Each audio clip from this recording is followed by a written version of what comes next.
If you're seeing this, I need you to understand something very real, very raw, very urgent.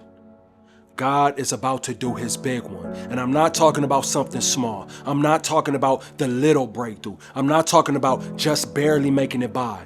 I'm talking about the kind of move that makes everything you've been through finally make sense. The kind of miracle that silences every doubt, every voice that said you were finished. Every demon that tried to break your mind, every season that tried to convince you that God left. I'm talking about a turnaround that feels like resurrection. But before you receive it, you gotta hear this. The enemy always sends the most pressure right before the breakthrough. So if you've been feeling tired lately, like mentally drained, emotionally heavy, spiritually confused, physically exhausted, you're not weak.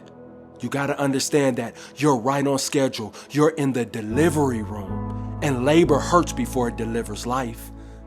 See, in Isaiah 40 verses 29 says, he gives strength to the weary and increase the power of the weak. That means if you've been feeling like you can't take one more hit, God's not disappointed in you. He's preparing to pour strength into you. He's not looking for the strongest, no. He's looking for surrendered. He's not looking for the loudest praise. He's looking for the quiet obedience. See, this is not the time to quit right now. This is not the time to back down. This is the time to dig in.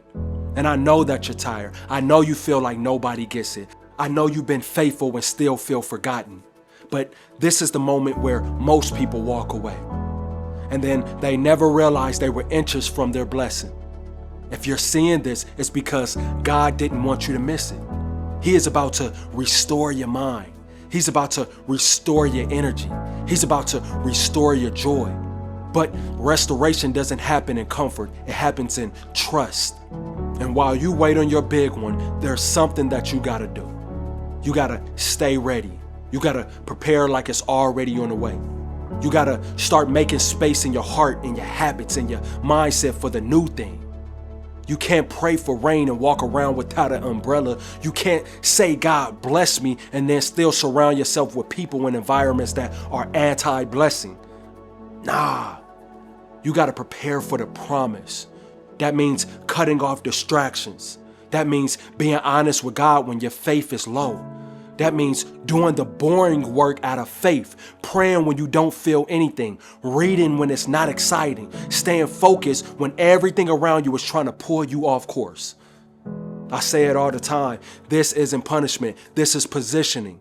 God is stretching you, not to break you, but to build a container big enough to carry the weight of his blessing. And the bigger the promise, the heavier the preparation. See, in Galatians 6 verse 9 reminds us, let us not grow weary in doing good, for at the proper time we will reap a harvest if we do not give up. If we do not give up. That means the only real threat to your future is you quitting before it arrives. The enemy don't even got to destroy you if he can convince you to just sit down. So don't sit in self-pity.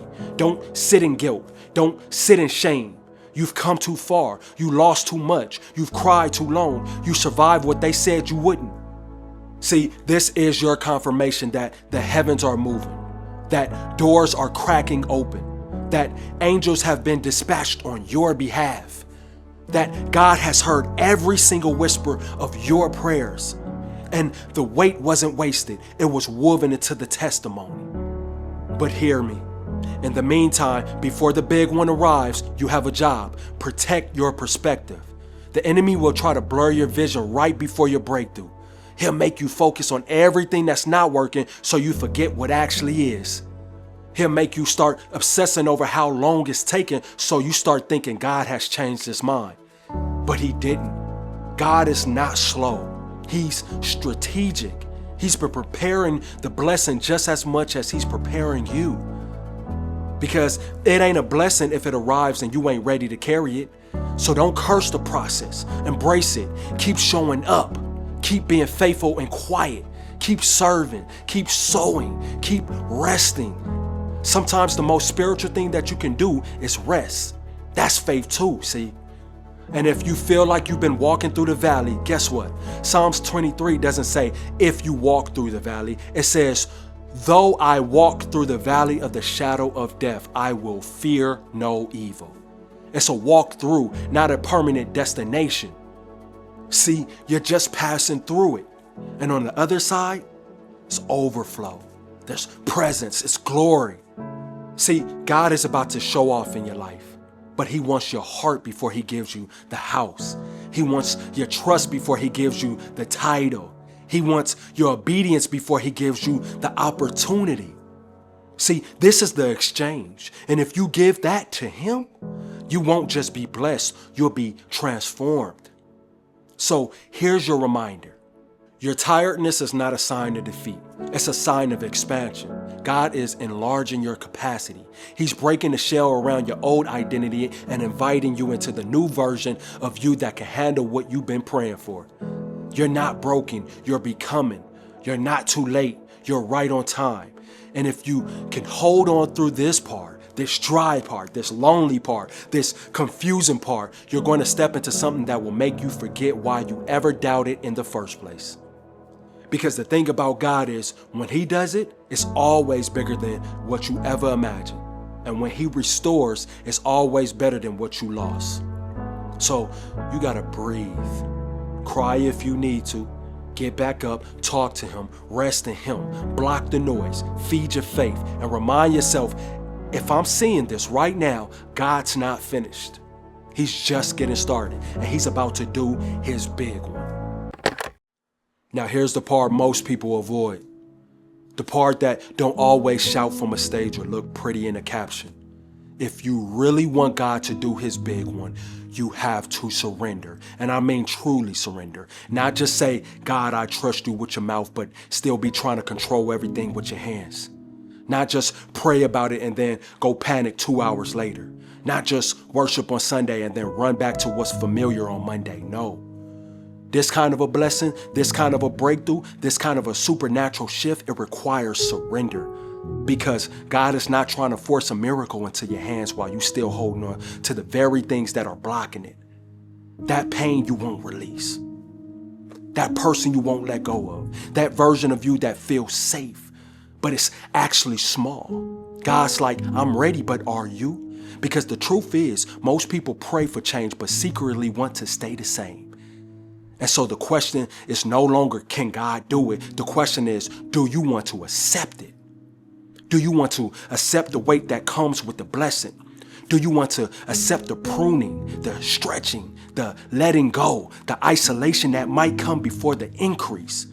Do you want to accept the healing that comes with digging up old wounds and finally giving them to God for real?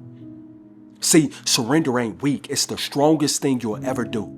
It's saying, God, I don't know the whole picture, but I trust your hand. It's saying, God, if you tell me to walk away, I'll walk. If you tell me to wait, I'll wait. If you tell me to change, I'll change. That's the real faith. That's the posture of someone ready to receive what heaven has for them.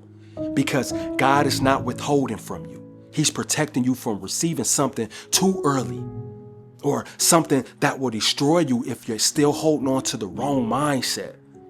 But the moment you surrender, and I'm talking truly surrender, the moment you stop trying to be your own savior and just fall into his grace, that's the moment the shift begins. So maybe this is the season where God ain't asking for more hustle.